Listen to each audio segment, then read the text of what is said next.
시카고의 제 사무실. 창밖으로 미시간 호수가 흐릿하게 보이던 어느 조용한 아침이었습니다. 편집장 그레그가 보낸 이메일 제목은 딱 한 줄이었습니다. 44%. 저는 처음에 그 숫자를 잘못 읽은 줄로만 알았습니다. 등록된 사진을 열었을 때 저는 결국 실소를 터뜨리고 말았습니다. 뽀얀 국물 위로 돼지 등뼈가 수북하게 쌓인 감자탕이라는 음식이었거든요. 11년 동안 미식 기사를 써온 제 눈에는 그저 투박하고 정리되지 않은 한 그릇일 뿐이었습니다. 저는 늘 비빔밥이나 갈비찜처럼 색이 곱고 접시 위가 가지런한 음식만이 독자들의 시선을 끌 수 있다고 굳게 믿어왔거든요. 지저분한 뼈다귀 사진으로 기사를 열었다가는 데스크에서 바로 반려될 게 뻔했습니다. 그 이메일에는 한국관광공사가 2018년부터 2025년까지 외국인들의 신용카드 소비 데이터를 분석한 자료가 함께 붙어 있었습니다. 비빔밥도 아니었고 불고기도 아니었습니다. 전년 대비 성장률 1위 자리에 저 뼈다귀 국물이 올라와 있었던 겁니다. 심지어 전통 간식류까지 76% 넘게 증가했다는 수치도 함께였습니다. 저는 수화기를 들고 그레그에게 되물었습니다. 이런 그릇을 대체 왜 저더러 취재하라는 거냐고요? 그레그는 짧게 대답했습니다. 숫자는 절대 거짓말을 하지는 않는다고요, 캐서린. 저는 그 말을 곧바로 받아치지 못했습니다. 지금까지 제가 써온 기사들이 어쩌면 눈으로만 맛을 판단해온 건 아닌지 알 수 없는 찜찜함이 목덜미를 스쳤습니다. 이메일 아래에는 신설동이라는 낯선 지명과 함께 3대째 그 자리를 지키고 있다는 어느 식당의 이름도 짧게 적혀 있었습니다. 예쁜 플레이팅 하나 없는 이 음식이 대체 어떻게 수많은 미국인 관광객들의 지갑을 열게 만들었을까요?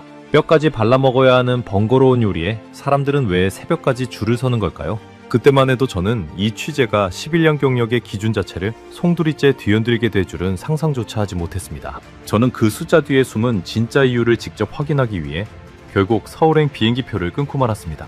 영상 시작 전 구독과 좋아요로 대한민국의 미래를 응원해주세요. 제 이름은 캐서린 모건입니다. 시카고에서 나고 자랐고 지역신문사에서 프리랜서 푸드 저널리스트로 일한 지 벌써 11년째였습니다. 대학을 졸업하던 해부터 저는 접시 위의 색감과 구도에 집착해왔습니다. 사진 한 장이 기사의 절반을 먹고 들어간다는 걸 저는 경험으로 배웠거든요.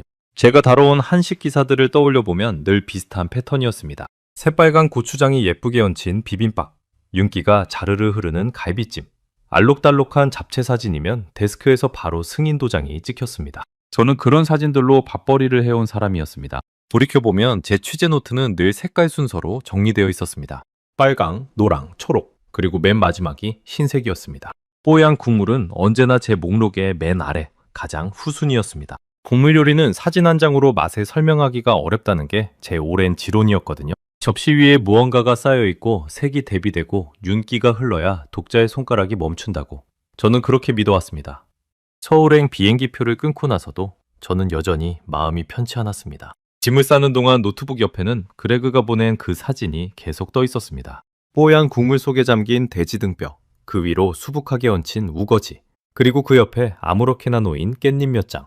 구도도 조명도 색감도 무엇 하나 제가 좋아하는 조건을 충족하지 못했습니다. 저는 그 사진을 보고 또 봤지만 도무지 매력을 찾을 수가 없었습니다. 출국 전날 밤 저는 결국 그레그에게 전화를 걸었습니다. 창밖은 이미 캄캄했고 거실 스탠드 불빛 아래 캐리어만 덩그러니 열려 있었습니다. 이번 기회, 솔직히 저는 회의적이에요. 제가 말했습니다. 독자들이 원하는 건 예쁜 접시지 뼈다귀가 수북한 냄비가 아니잖아요. 소화기 너머로 그레그의 웃음소리가 들렸습니다. 캐서린, 자네가 11년 동안 써온 기사들 다 예쁜 사진 덕분에 조회수가 나온 거라고 확신해? 그는 되물었습니다. 저는 선뜻 대답하지 못했습니다. 사실 제가 쓴 기사들 중 가장 반응이 좋았던 건 화려한 플레이팅이 아니라 어느 할머니가 50년 동안 끓여온 스튜를 다룬 기사였다는 사실이 문득 떠올랐거든요. 그 할머니의 부엌에는 예쁜 접시 하나 없었습니다. 낡은 무쇠 냄비와 손잡이가 닳아버린 나무 주걱뿐이었습니다. 그런데도 그 기사의 댓글창에는 냄새가 느껴진다, 우리 할머니가 생각난다는 말들이 며칠 동안 쏟아졌습니다. 저는 그때 그 반응을 신기하게만 여기고 넘어갔지 제 취재 기준을 바꿔야 한다고는 생각하지 않았습니다. 그때 저는 그 기억을 애써 밀어냈습니다. 지금은 인정하고 싶지 않았습니다. 그레그는 마지막으로 한마디를 덧붙였습니다. 이번만큼은 눈이 아니라 데이터를 믿고 가봐. 통화가 끝난 뒤에도 그 문장이 귓가에 오래 맴돌았습니다. 저는 전화기를 내려놓고 한참 동안 거실 바닥에 앉아 있었습니다.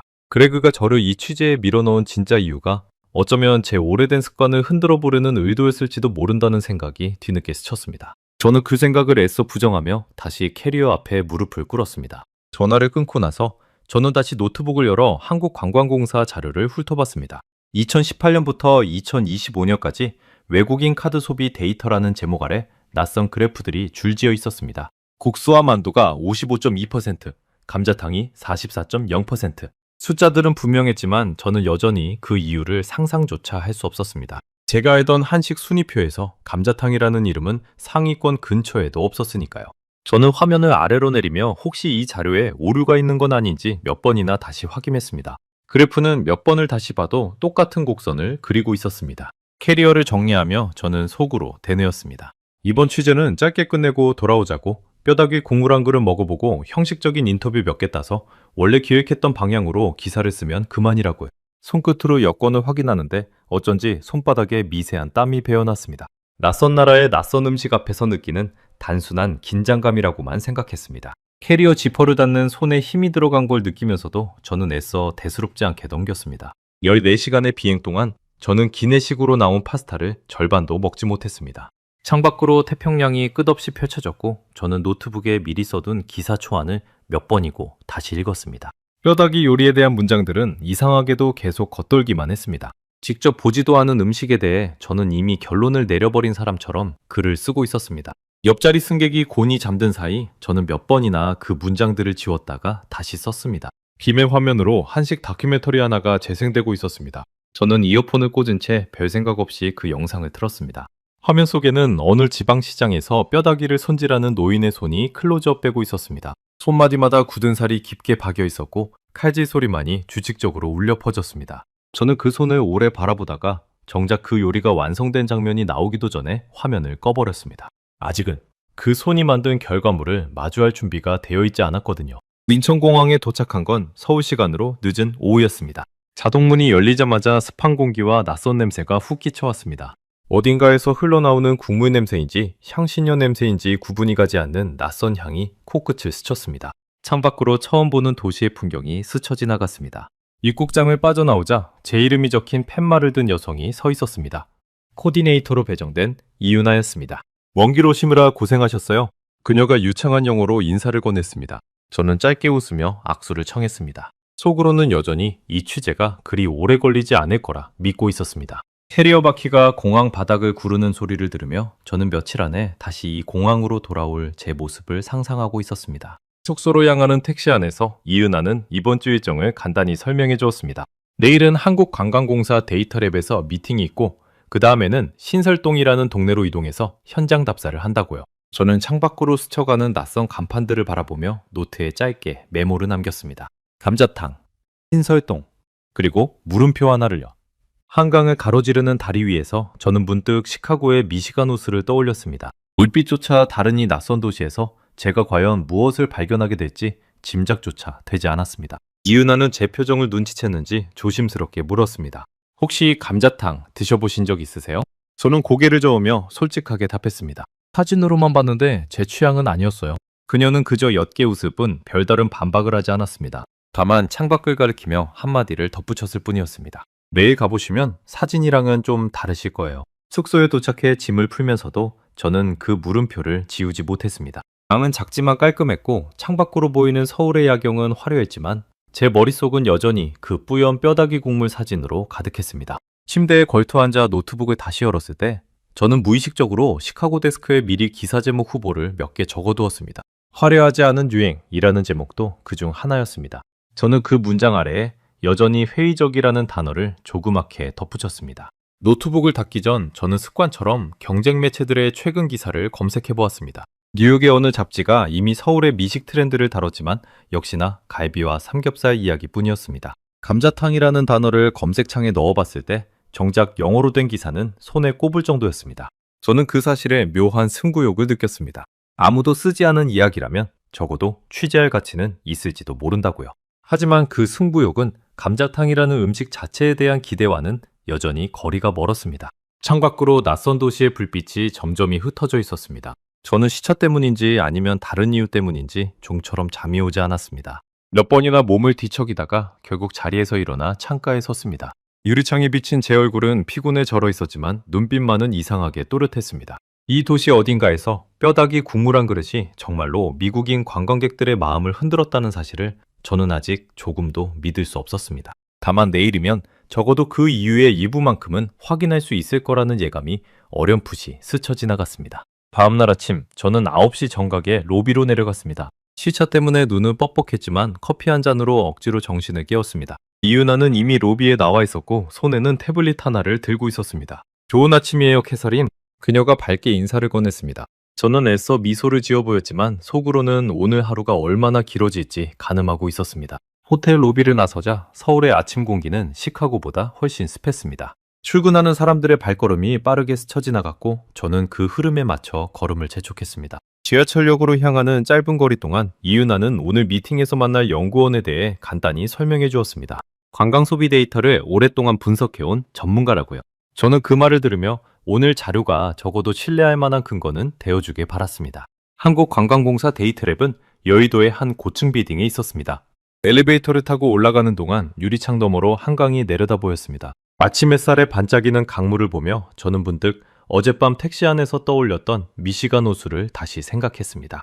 회의실로 들어서자 담당 연구원이 저희를 맞았습니다. 그는 명함을 건네며 짧게 자기소개를 한 뒤 곧바로 화면에 그래프를 띄웠습니다. 이게 저희가 최근에 발표한 자료입니다. 그가 말했습니다. 2018년부터 2025년 7월까지 외국인 신용카드 소비 데이터를 메뉴별로 분석한 결과예요.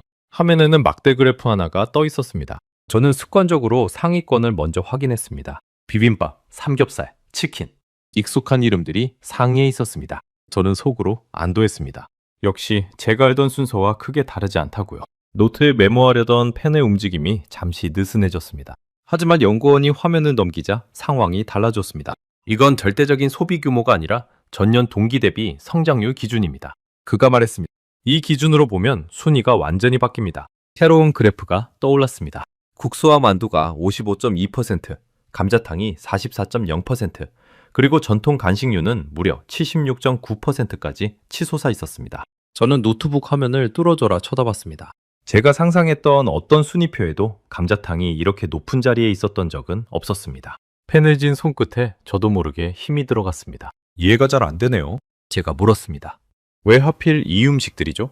연구원은 잠시 생각하다가 대답했습니다. 저희도 처음엔 의아했습니다. 그런데 인터뷰를 해보니 공통점이 있더라고요. 늦은 시간까지 문을 여는 가게가 많다는 것, 그리고 가격 대비 양이 푸짐하다는 것. 무엇보다 관광객들이 이 메뉴들을 직접 체험하면서 이야기할 거리가 많다고 느낀다는 거였습니다. 이윤아가 옆에서 통역을 거두며 덧붙였습니다. 특히 감자탕은요, 서울에서 24시간 영업하는 몇 안 되는 음식점 중 하나예요.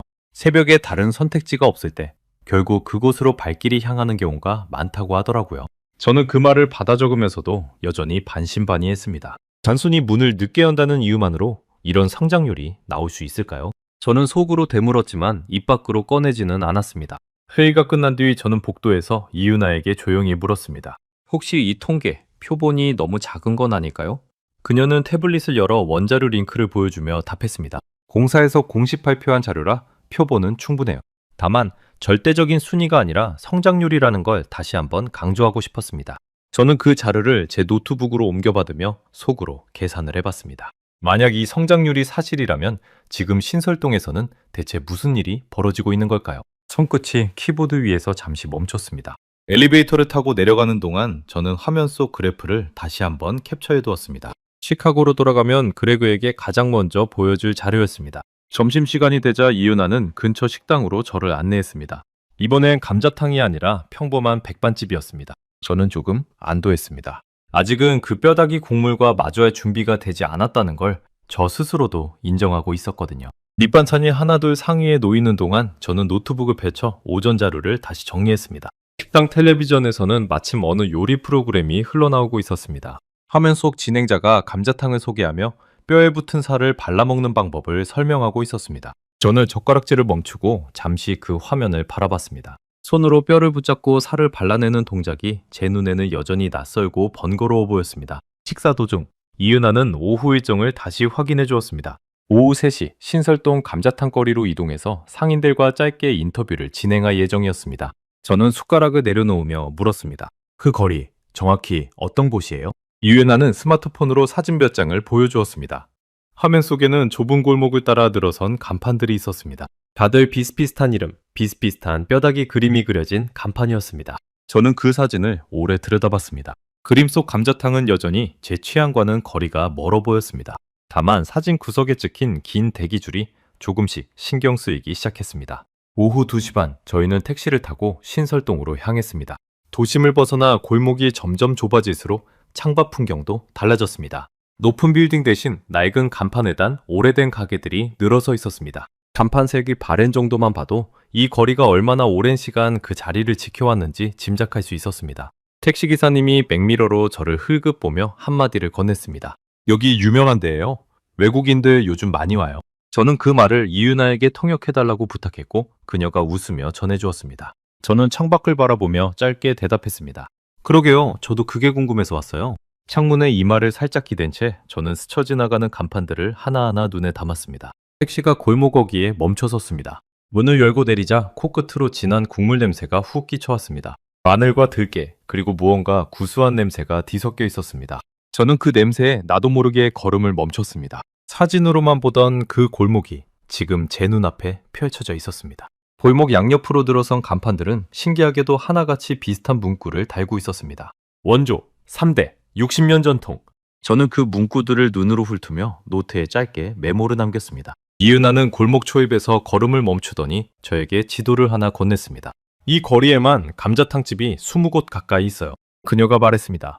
오늘은 그 중에서 가장 오래된 집으로 안내해드리려고요. 저는 지도 위에 표시된 별표 하나를 바라보며 짧게 숨을 골랐습니다. 아직 그 국물 한 숟가락도 뜨지 않았는데 벌써부터 심장이 조금 빨라지는 걸 느꼈습니다. 골목을 따라 걷는 동안 저는 유리창 너머로 가게 안을 슬쩍슬쩍 들여다봤습니다. 평일 오후인데도 몇몇 테이블은 이미 손님들로 채워져 있었습니다. 한국어로 대화하는 이들도 있었지만 영어와 스페인어, 그리고 알아들을 수 없는 언어들도 뒤섞여 들려왔습니다. 저는 그 광경에 조금 놀랐습니다. 평일 오후 3시라는 흔히 말하는 애매한 시간대에도 이렇게 손님이 많다는 게 제 예상과는 완전히 달랐거든요. 한 테이블에는 배낭을 맨 젊은 관광객 무리가 앉아 있었습니다. 그들은 냄비 속 뼈다귀를 손으로 집어들고 스마트폰 카메라 앞에 갖다 대며 웃고 있었습니다. 저는 그 모습을 창밖에서 잠시 지켜봤습니다. 뼈를 발라먹는 그 서투른 손짓이 오히려 그들에게는 즐거운 놀이처럼 보였습니다. 저는 그 장면을 노트에 짧게 스케치하듯 적어두었습니다. 손으로 먹는 재미라고요. 이은하는 골목 끝자락 3대째 이어온다는 어느 가게 앞에서 걸음을 멈췄습니다. 낡은 나무 간판에는 세월의 흔적이 고스란히 남아 있었습니다. 오늘은 시간이 늦어서 사장님과의 정식 인터뷰는 내일로 잡아뒀어요. 그녀가 말했습니다. 오늘은 일단 거리 분위기만 둘러보시죠. 저는 가게 유리문 너머로 안을 들여다봤습니다. 힘이 뿌옇게 서린 유리 너머로 커다란 무쇠솥이 쉼없이 끓고 있는 모습이 보였습니다. 그 앞에서 분주하게 움직이는 한 남자의 뒷모습도 눈에 들어왔습니다. 저는 그가 바로 그 3대째 사장이라는 걸 이은하의 설명을 듣고서야 알았습니다. 골목을 벗어나 큰 길로 나오는 동안 저는 몇 번이나 뒤를 돌아봤습니다. 좁은 골목 안쪽에서 흘러나오던 그 국물 냄새가 이상하게도 옷자락에 배어있는 것만 같았습니다. 숙소로 돌아가는 택시 안에서 저는 오늘 찍은 사진들을 다시 넘겨봤습니다. 예쁘지도 화려하지도 않은 그 뼈다귀 냄비 사진들 사이에서 저는 자꾸만 그 젊은 관광객들의 웃는 얼굴을 다시 찾고 있었습니다. 내일이면 저도 저 냄비 앞에 앉게 될 참이었습니다. 다음 날 아침 10시 저희는 다시 신설동 골목을 찾았습니다. 어제와 달리 오늘은 곧장 그 가게로 향했습니다. 낡은 나무 간판에는 굵은 글씨로 이름이 적혀 있었습니다. 박씨 감자탕. 문을 열고 들어서자 뜨거운 김과 함께 진한 국물 냄새가 얼굴을 훅 덮쳤습니다. 실내는 좁았지만 테이블마다 놓인 낡은 냄비 받침과 손때 묻은 의자들이 오랜 세월의 흔적을 고스란히 드러내고 있었습니다. 가게 안쪽에서 백발이 희끗한 남자가 커다란 솥을 젓고 있었습니다. 그가 박두식 사장이었습니다. 50대 후반으로 보이는 그는 저희를 보자 국자를 든 손을 잠시 멈추고 고개를 숙여 인사했습니다. 이윤아가 제 소개를 하는 동안 저는 가게 안을 둘러봤습니다. 벽에는 빛바랜 흑백 사진 몇 장이 걸려 있었습니다. 사진 속에는 지금보다 훨씬 젊은 남자와 그보다 더 나이든 노인이 나란히 서 있었습니다. 저 사진 할아버지랑 아버지예요. 박두식 사장이 이은하의 통역을 통해 설명했습니다. 이 자리에서만 3대째 60년 가까이 됐습니다. 저희는 새벽 4시부터 문을 열어서 다음날 새벽까지 24시간 영업을 합니다. 저는 그 숫자에 살짝 눈썹을 치켜 올렸습니다. 60년이라는 긴 시간이 이 좁은 골목 한 칸에 그대로 쌓여 있다는 게 새삼스럽게 느껴졌습니다. 24시간이라는 단어도 어제 데이터랩에서 들었던 설명을 떠올리게 했습니다. 그때는 그저 통계 속 한 문장이었지만 지금은 눈앞에 서 있는 사람의 입에서 나온 실제 이야기였습니다. 저는 자리에 앉으며 노트를 펼쳤습니다. 여전히 머릿속 절반은 이 인터뷰를 어떻게 짧게 마무리할지 궁리하고 있었습니다. 잠시 뒤 뚝배기 하나가 제 앞에 놓였습니다. 뽀얗다 못해 살짝 붉은기가 도는 국물 위로 큼직한 뼈다귀 몇 덩이가 수북하게 쌓여 있었습니다. 그 위로 우거지와 깻잎이 소복하게 얹혀 있었고 들깨가루가 뿌옇게 뿌려져 있었습니다. 저는 숟가락을 든 채로 잠시 그 그릇을 내려다봤습니다. 사진으로 보던 것과 실제로 마주한 것 사이에는 생각보다 큰 차이가 있었습니다.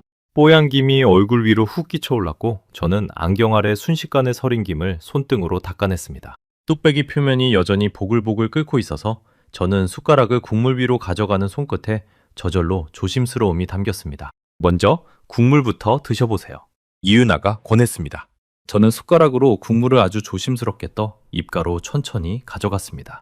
뜨거운 김이 코 속으로 훅 밀려들었습니다. 첫 숟가락을 삼키는 순간 저는 저도 모르게 눈을 크게 떴습니다. 예상했던 텁텁하고 느끼한 맛이 아니었습니다. 얼큰하면서도 구수한 맛이 혀 전체에 퍼졌고 그 뒤로 들깨의 고소한 향이 은은하게 따라왔습니다. 목구멍을 타고 넘어가는 국물의 온기가 배속까지 천천히 번져가는 게 느껴졌습니다. 저는 손끝까지 퍼지던 그 긴장이 그 따뜻한 온기와 함께 조금씩 풀리는 게 느껴졌습니다. 이거 생각보다 저는 말을 잇지 못했습니다. 예상과 완전히 달랐습니다. 이윤아가 웃으며 물었습니다. 놀라셨어요? 저는 고개를 끄덕이며 다시 한번 숟가락을 국물에 담갔습니다. 두 번째 숟가락은 첫 번째보다 더 깊은 맛이 느껴졌습니다. 마치 국물 안에 여러 겹의 맛이 층층이 쌓여 있는 것 같았습니다. 문제는 그 다음이었습니다. 박도식 사장이 뼈다귀 하나를 제 그릇 쪽으로 가리키며 손으로 발라먹는 게 제일 맛있다고 손짓했습니다. 저는 잠시 망설였습니다. 11년 동안 저는 포크와 나이프로 우아하게 음식을 다루는 법만 배워온 사람이었습니다. 손으로 뼈를 붙잡고 살을 발라내는 일은 제게는 낯설다 못해 어색한 동작이었습니다. 시카고의 어느 고급 레스토랑에서도 이런 식으로 음식을 먹어본 적은 단 한 번도 없었습니다. 젓가락으로 몇 번 시도했지만 살은 좀처럼 뼈에서 떨어지지 않았습니다. 뼈다귀는 제 젓가락질을 비웃기라도 하듯 자꾸만 미끄러졌습니다. 결국 저는 비닐 장갑을 끼고 두 손으로 뼈를 붙잡았습니다. 처음에는 손끝에 뜨거운 국물이 튀어 살짝 움찔했습니다. 하지만 몇 번 힘을 주자 뼈에 붙은 살이 부드럽게 떨어져 나왔습니다.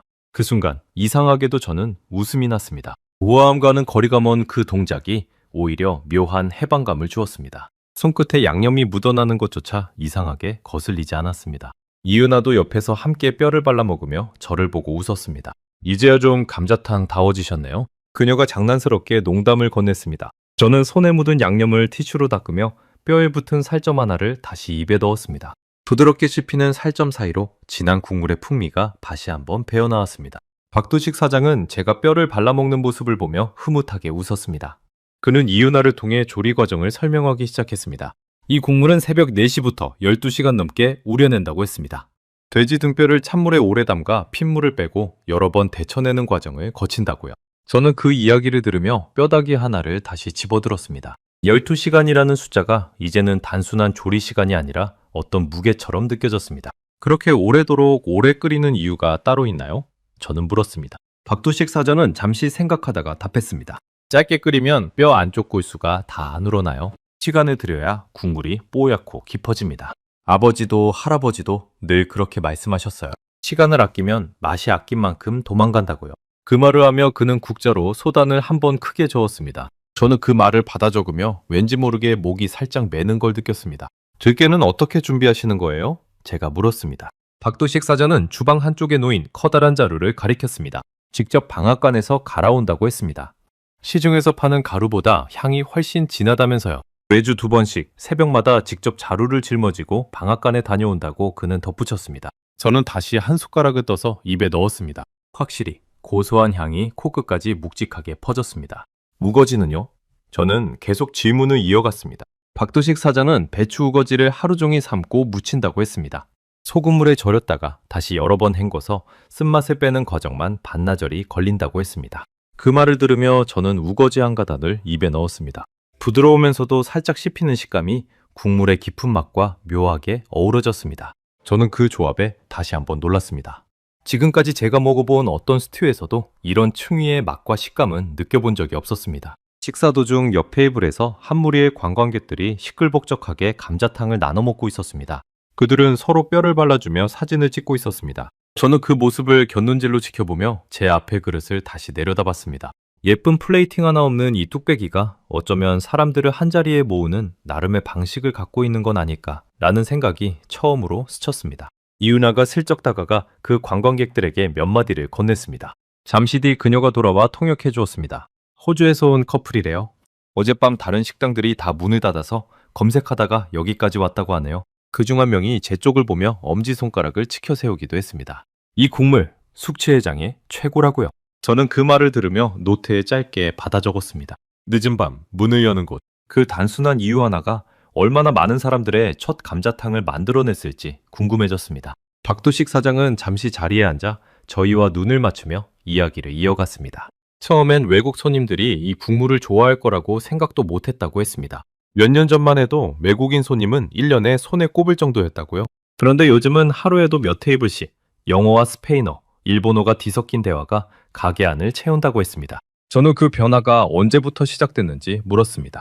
그는 잠시 생각하다가 재작년쯤부터 부쩍 늘었다고 답했습니다. 아마 인터넷에 소문이 난 것 같다고요? 저는 몇 년 전 인터넷에 올라왔다는 어느 여행 영상이 어쩌면 이 변화의 시작점이었을지도 모른다고 속으로 짐작해봤습니다. 사장님은 이 일을 물려받을 때 정말 망설이지 않으셨어요?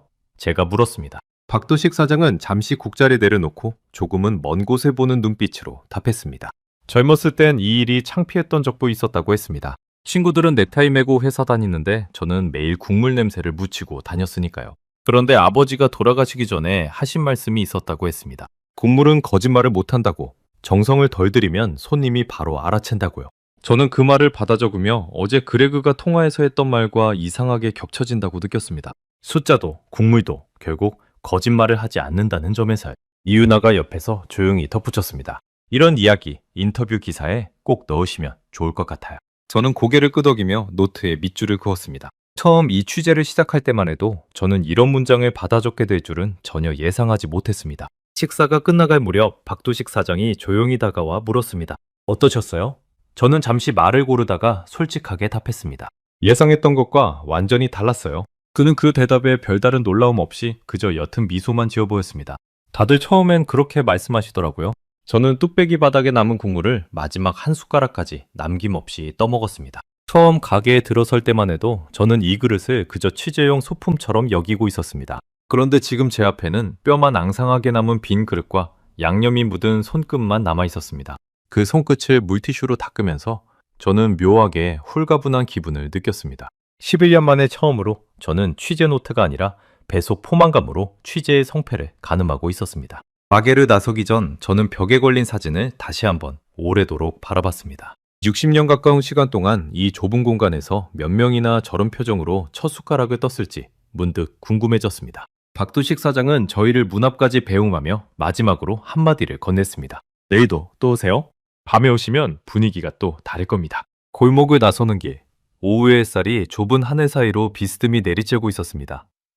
저는 손등에 남은 양념 냄새를 맡으며 걸음을 옮겼습니다. 시카고에서는 단 한 번도 맡아본 적 없는 냄새였지만 이상하게도 싫지 않았습니다. 이윤아가 옆에서 물었습니다. 내일은 어떤 취재를 하고 싶으세요? 저는 잠시 대답을 망설였습니다. 원래 계획대로라면 오늘로 취재를 마무리하고 남은 일정은 서울 관광에 쓸 예정이었습니다. 하지만 저는 결국 이렇게 답했습니다. 다른 손님들 이야기도 좀 더 들어보고 싶어요. 특히 늦은 밤에 오는 사람들이요. 이윤아는 놀란 표정으로 저를 잠시 바라보다가 임에 밝게 웃으며 고개를 끄덕여겼습니다. 저는 노트를 덮으며 다음 취재 일정을 조금 더 늘려야 할 것 같다는 생각을 처음으로 하기 시작했습니다. 그날 밤 11시 저는 다시 신설동으로 향했습니다. 이윤아는 오늘은 통역 없이 혼자 다녀와도 괜찮겠냐고 물었고 저는 스스로도 놀랄 만큼 선뜻 고개를 끄덕였습니다. 번역의 파나만 챙긴 채 저는 낮과는 완전히 다른 얼굴을 한 그 골목으로 걸어 들어갔습니다. 택시에서 내리자마자 저는 오늘도 이 골목이 저에게 어떤 표정을 보여줄지 궁금해 심장이 조금 빠르게 뛰는 걸 느꼈습니다. 낮 동안 한산했던 골목은 밤이 깊어질수록 오히려 활기를 띠고 있었습니다.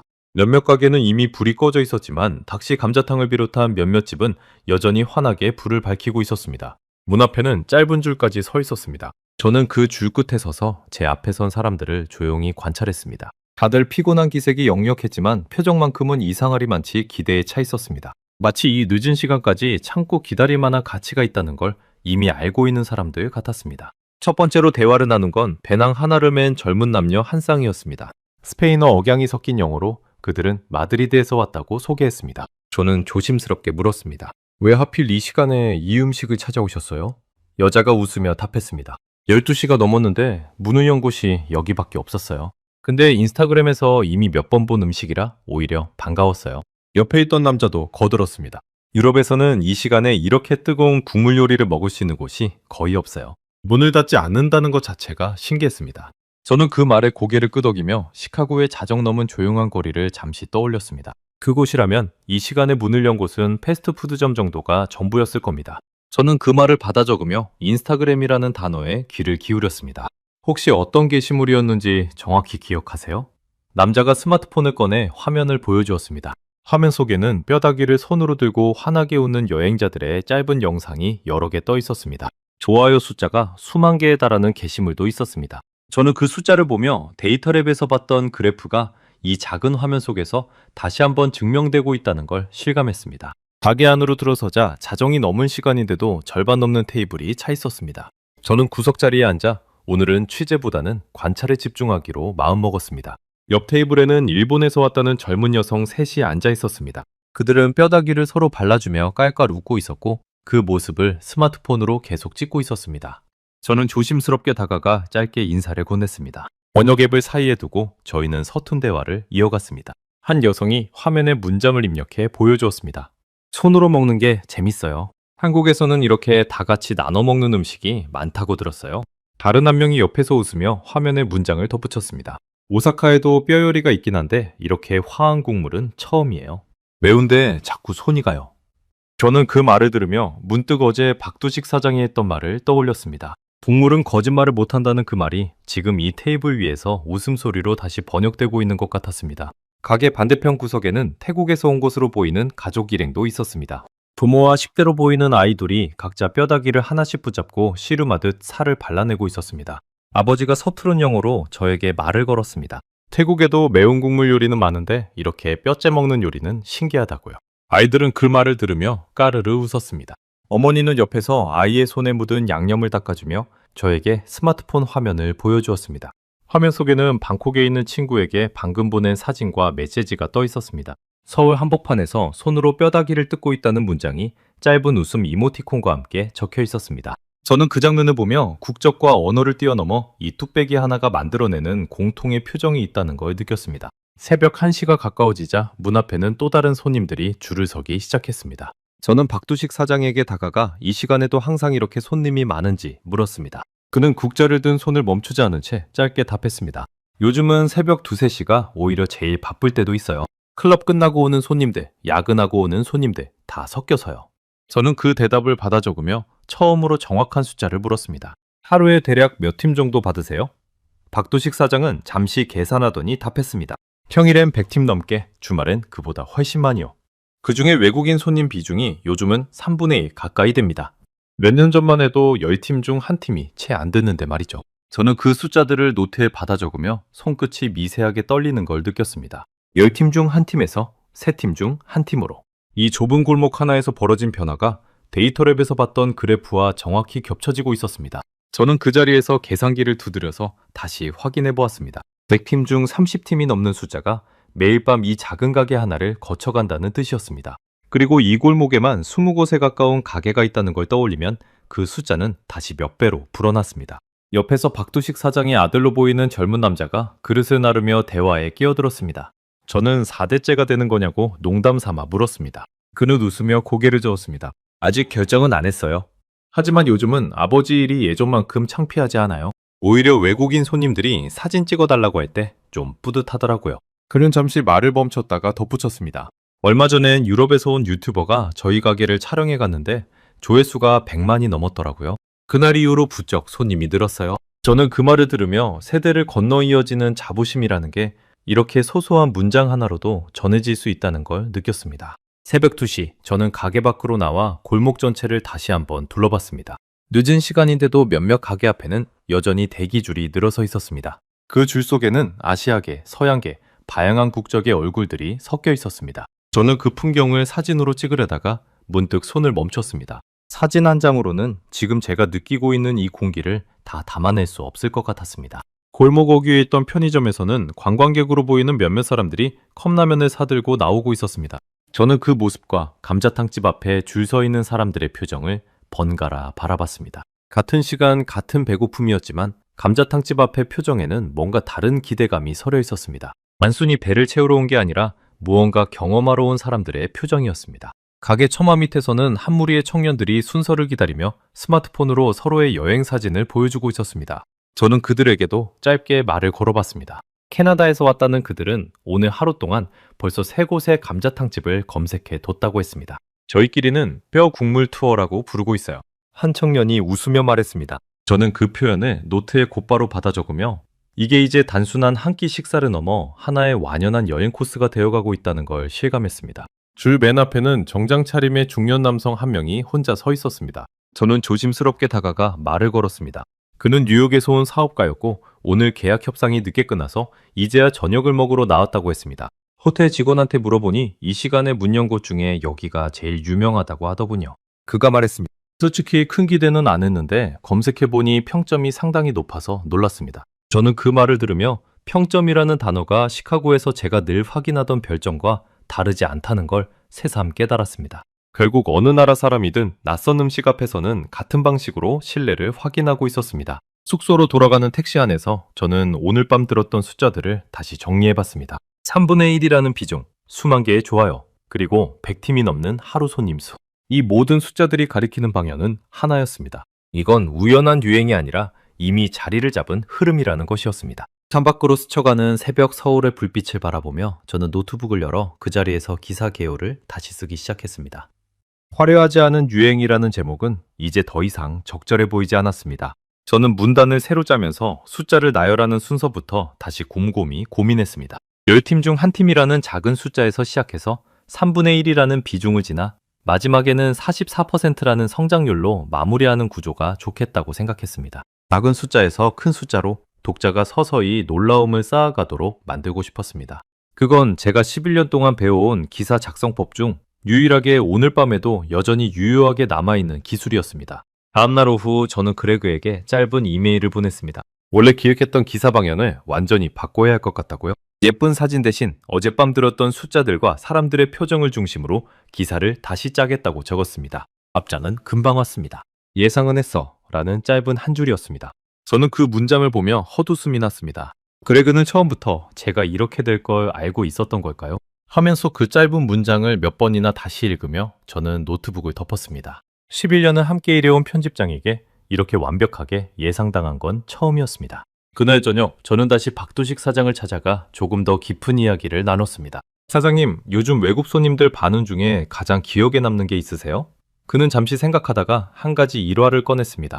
한 달 전쯤 미국에서 온 어느 커플이 청혼 사진을 여기서 찍었다고 했습니다. 뼈다귀 국물 앞에서 반지를 내미며 프로포즈를 했다는 겁니다. 저는 그 이야기에 저도 모르게 웃음이 터져 나왔습니다. 정말이지 상상도 못했던 장면이었습니다. 그 반지, 국물이 조금이라도 튀었으면 정말 놀랐을 텐데요. 제가 농담을 건네자 박두식 사장도 크게 웃으며 답했습니다. 그러게 말이에요. 반지 산자를 뚝배기 옆에 놓느라 아가씨가 어찌나 조마조마해하던지. 근데 그 커플이 그러더라고요. 인생에서 가장 정직한 순간에 가장 정직한 음식이 어울린다고요. 저는 그 말을 받아 적으며 손끝이 다시 미세하게 떨리는 걸 느꼈습니다. 정직한 음식이라는 표현이 지금까지 제가 들었던 어떤 미식평론보다도 정확하게 느껴졌습니다.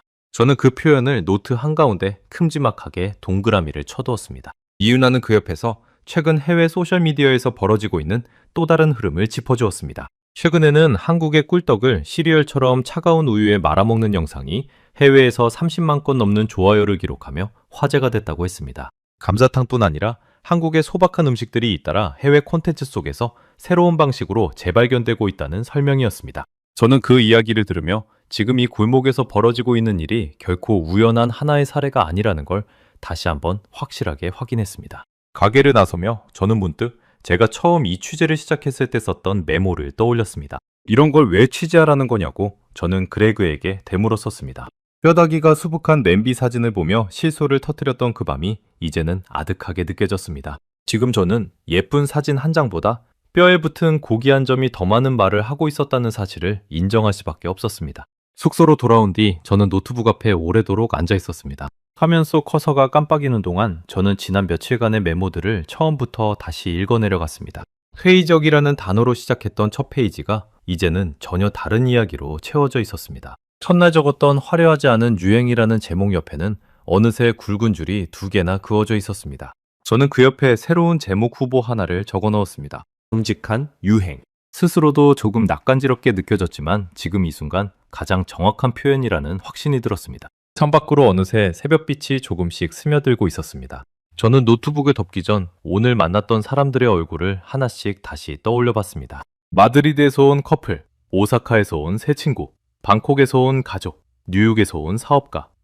국적도 언어도 제각각이었지만 뼈다귀를 손에 든 순간만큼은 모두 같은 표정을 짓고 있었습니다. 저는 그 문장을 노트맨 앞장에 다시 힘주어 적어 넣으며 이번 취재가 단순한 기사 하나로 끝나지 않을 거라는 예감을 처음으로 느꼈습니다. 서울에서의 마지막 사흘, 저는 호텔방에 틀어박혀 초고를 쓰는 데만 매달렸습니다. 창밖 풍경을 내다볼 여유도 없이 저는 노트북 화면과 노트를 번갈아 보며 문장을 하나하나 고쳐 썼습니다. 예전 같으면 벌써 사진 편집 프로그램부터 열었을 시간이었지만 이번엔 완전히 달랐습니다. 저는 사진보다 먼저 사람들의 말을 문장으로 옮기는 일에 매달리고 있었습니다. 줌 서비스로 시킨 커피가 몇 잔째 식어가는지도 모른 채 저는 노트에 적어둔 문장들을 하나씩 옮겨 적었습니다. 곡물은 거짓말을 못한다는 박두식 사장의 말, 정직한 순간에는 정직한 음식이 어울린다던 어느 커플의 이야기, 그리고 10팀 중 한 팀에서 3팀 중 한 팀으로 늘어났다는 숫자까지.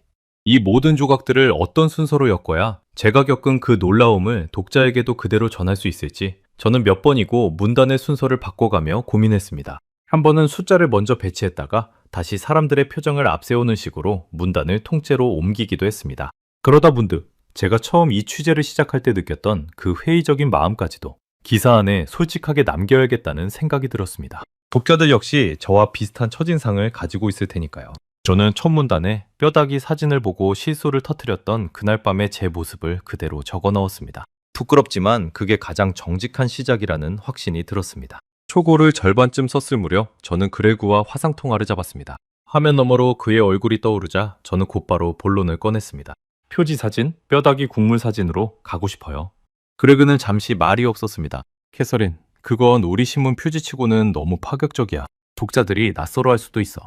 저는 그 반응을 어느 정도 이미 예상하고 있었지만 막상 직접 들으니 목이 살짝 조여드는 기분이었습니다. 편집국 부장도 아마 반대할 거야. 그레그가 덧붙였습니다. 우리 지면에 뼈다귀 사진이 실린 적은 단 한 번도 없었으니까. 저는 그 말에 잠시 크게 흔들렸습니다. 11년 동안 저는 편집국의 반응을 미리 예측하고 그에 맞춰 기사를 써온 사람이었습니다. 이번에도 그 익숙한 습관대로 조금 더 안전한 사진으로 타협할 수도 있었습니다. 하지만 저는 심호흡을 하고 다시 입을 열었습니다. 그레그, 저 이번에 확실히 알았어요. 예쁜 사진이 독자의 눈길을 끄는 건 맞지만 마음을 붙잡는 건 다른 거더라고요. 저는 신설동에서 만난 사람들 이야기를 하나씩 꺼내기 시작했습니다. 새벽에 청혼했던 미국인 커플, 좋아요 수만 개를 받은 여행 영상, 3분의 1까지 늘어난 외국인 손님 비중. 그레그는 화면 너머에서 조용히 듣고만 있었습니다. 저는 그의 침묵이 반대의 침묵인지 고민의 침묵인지 가늠할 수 없어 손끝을 마우스패드 위에 가만히 올려둔 채 기다렸습니다. 한참 뒤 그레그가 입을 열었습니다. 좋아, 표지는 자네 판단에 맡길게. 대신 조건이 있어. 그 뼈다귀 사진 밑에 왜 이 사진이 표지여야 하는지 첫 문장에서 바로 설명해. 독자가 3초 안에 이해하지 못하면 우리 둘 다 편집장한테 불려갈 거야. 저는 웃음이 터져 나왔습니다. 그 조건은 오히려 반가웠습니다. 저는 이미 그 첫 문장을 며칠 전부터 마음속에 품고 있었으니까요.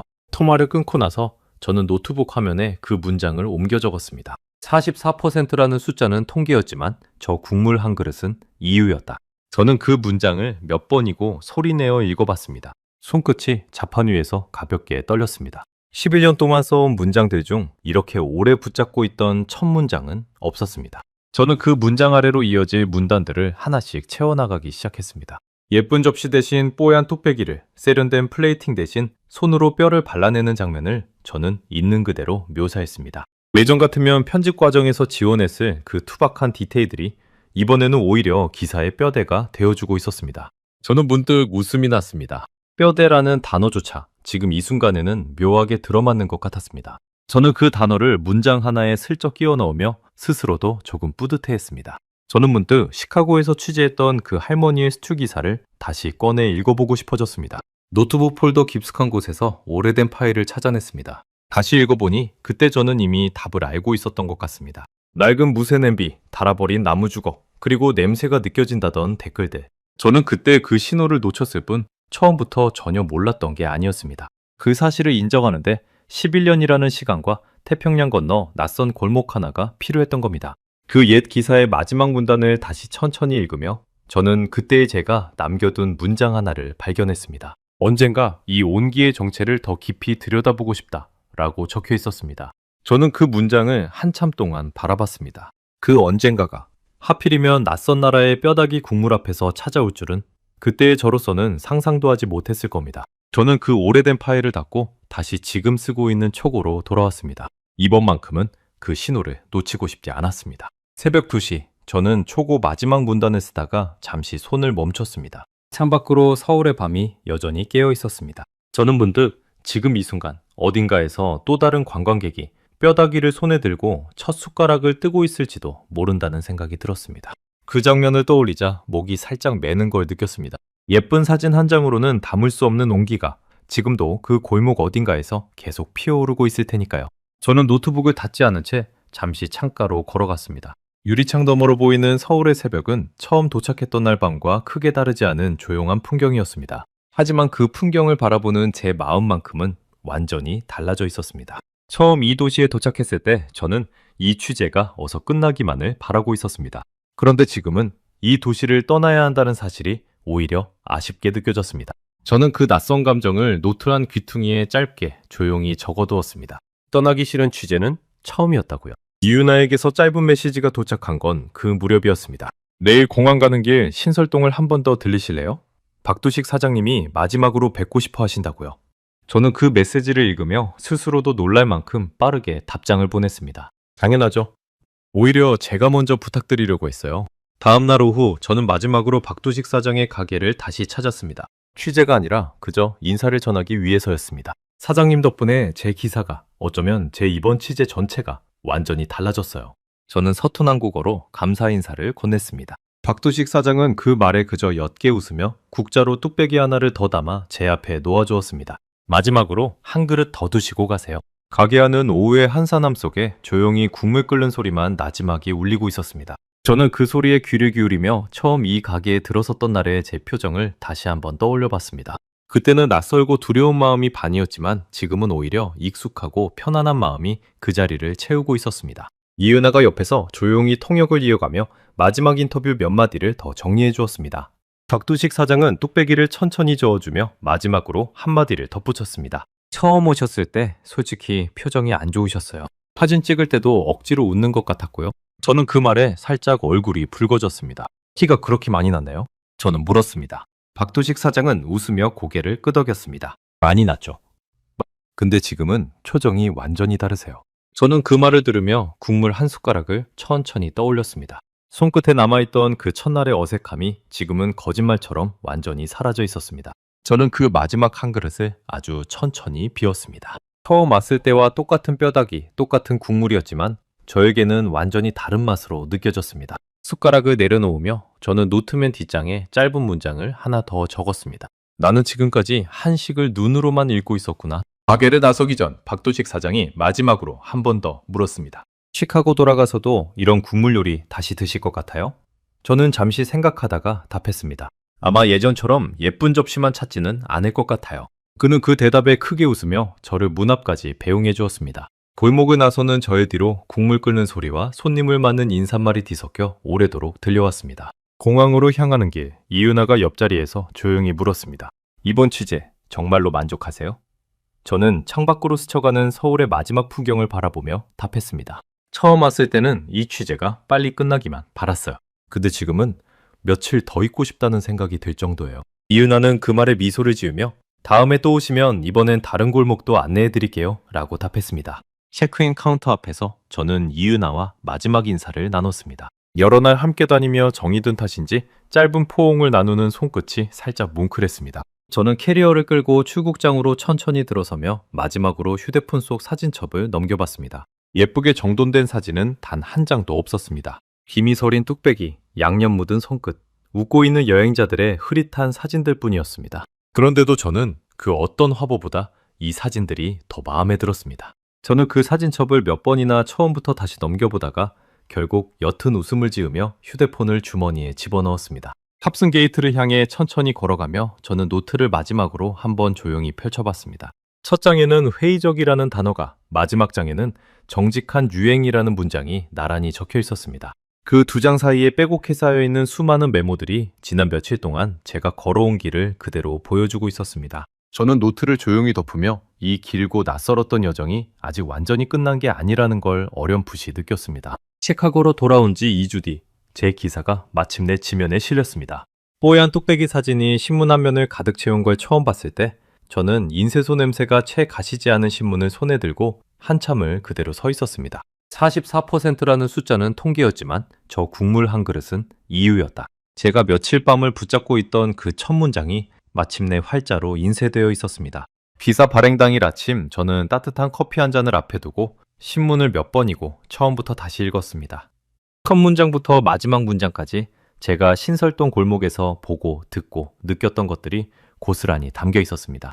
뼈를 발라먹으며 웃던 마드리드 커플, 청혼 반지를 국물 옆에 내려놓았다던 미국인 커플, 그리고 10팀 중 한 팀에서 3팀 중 한 팀으로 늘어났다는 박두식 사장의 숫자까지. 저는 그 문장들을 천천히 읽으며 스스로도 조금 뭉클해졌습니다. 창밖으로 익숙한 시카고의 아침 풍경이 펼쳐져 있었지만 제 마음 한쪽은 여전히 그 좁은 골목 어딘가에 머물러 있는 것 같았습니다. 기사가 나간 다음 날부터 편집국 전화는 평소보다 훨씬 자주 울렸습니다. 몇몇 독자들은 이런 낯선 음식 이야기가 신선했다며 응원 전화를 걸어왔고 몇몇은 여전히 낯설다는 반응을 보이기도 했습니다. 한 독자는 이메일로 자신도 다음 서울 여행 때 그 골목을 꼭 찾아가 보겠다고 적어 보내기도 했습니다. 또 다른 독자는 자신의 할머니가 끓여주던 뼈다귀 요리가 떠올라 눈물이 났다는 짧은 메시지를 남기기도 했습니다. 저는 그 엇갈린 반응들을 하나씩 들으며 오히려 마음이 편안해지는 거 느꼈습니다. 11년 만에 처음으로 모두가 좋아할 기사가 아니라 진짜 이야기를 썼다는 확신이 들었으니까요. 공유 기자 몇 명도 제자리로 찾아와 표지 사진이 인상적이었다고 말을 건넸습니다. 그중 한 명은 자기라면 절대 저런 사진을 표지로 내밀 용기가 없었을 거라고 솔직하게 고백했습니다. 저는 그 말을 들으며 용기라는 단어가 지금의 저에게 얼마나 낯설고도 뿌듯하게 들리는지 새삼 느꼈습니다. 몇 년 전이었다면 저 역시 같은 이유로 그 사진을 표지에서 빼자고 먼저 제안했을 사람이었으니까요. 그레그는 제자리로 다가와 신문을 툭 내려놓으며 짧게 한마디를 건넸습니다. 이번 주 온라인 조회수, 자네 지난 기사들 평균의 3배야. 저는 그 숫자를 들으며 웃음이 났습니다. 예쁜 사진 없이도 정직한 이야기 하나가 이렇게 멀리까지 갈 수 있다는 걸 저는 그제야 확실하게 실감했습니다. 한 달쯤 지난 어느 조용한 저녁, 이은아에게서 오랜만에 메시지가 도착했습니다. 사진 몇 장과 함께였습니다. 화면 속에는 박두식 사장의 가게 앞에 길게 늘어선 줄이 담겨 있었습니다. 캐서린 기사 보고 오셨다는 미국 분들, 요즘 부쩍 많아지셨어요. 사장님이 안부 전해달라고 하셨어요. 저는 그 사진을 몇 번이고 천천히 확대해서 들여다봤습니다. 줄선 사람들의 얼굴 중 몇몇은 낯익은 표정을 짓고 있었습니다. 처음 그 골목에 들어섰을 때의 저와 똑같은 반신반의하는 표정이었습니다. 이은아는 뒤이어 짧은 동영상도 하나 보내주었습니다. 박도식 사장이 국자를 든 채 카메라를 향해 어색하게 손을 흔드는 장면이었습니다. 그 뒤로는 여전히 김이 뽀얗게 오르는 솥이 쉼없이 끓고 있었습니다. 저는 그 영상을 몇 번이나 다시 돌려봤습니다. 화면 속 그 좁은 가게가 여전히 그 자리에서 그 방식 그대로 누군가의 첫 숟가락을 조용히 기다리고 있다는 사실이 새삼 반가웠습니다. 그날 밤 저는 오랜만에 부엌에 서서 국물 요리를 끓여봤습니다. 감자탕과 똑같지는 않았지만 뼈를 오래 우려내는 방식만은 그대로 따라해봤습니다. 시카고 근처 정육점에서 어렵게 구한 돼지 등뼈를 찬물에 담가 핏물을 빼는 것부터 저는 박두식 사장이 알려준 순서를 하나하나 되짚어봤습니다. 국물이 뽀얗게 우러나는 걸 지켜보며 저는 박두식 사장이 했던 말을 다시 떠올렸습니다. 시간을 아끼면 맛이 아낀 만큼 도망간다는 그 말이 이제는 제 부엌에서도 유효한 진리처럼 느껴졌습니다. 완성된 국물은 신설동에서 맛봤던 것과는 사뭇 다른 맛이었습니다. 들깨 향도, 우거지의 식감도 완벽하게 재현하지는 못했습니다. 하지만 저는 그 어설픈 한 그릇을 앞에 두고 이상하게도 웃음이 났습니다. 완벽하지 않아도 괜찮다는 걸 저는 그날 처음으로 인정했습니다. 중요한 건 정성을 들이는 그 과정 자체였으니까요.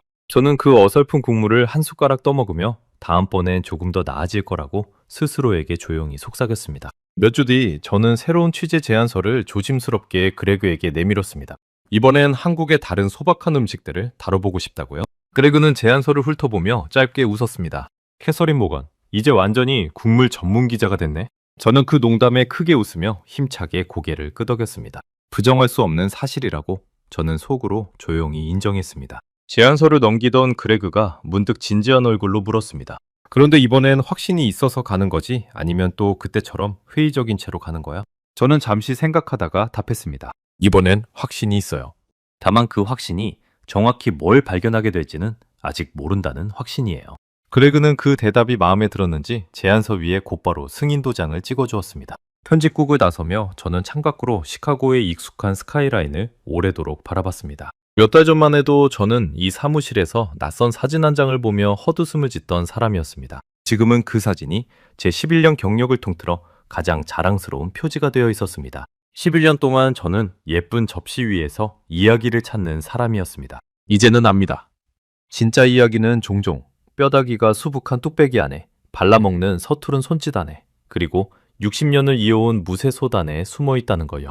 그 사실을 깨닫기까지 14시간의 비행과 낯선 골목 하나가 필요했지만 저는 이제 그 여정을 후회하지 않습니다. 가끔 저는 그 골목의 새벽 2시를 떠올립니다. 국적도 언어도 다른 사람들이 같은 뚝배기 앞에서 같은 표정을 짓던 그 순간을요. 44%라는 숫자는 이제 제게 단순한 통계가 아닙니다. 그건 낯선 것을 향해 손을 뻗어본 사람들의 숫자이자 뼈를 발라내는 번거로움을 기꺼이 감수한 사람들의 숫자입니다.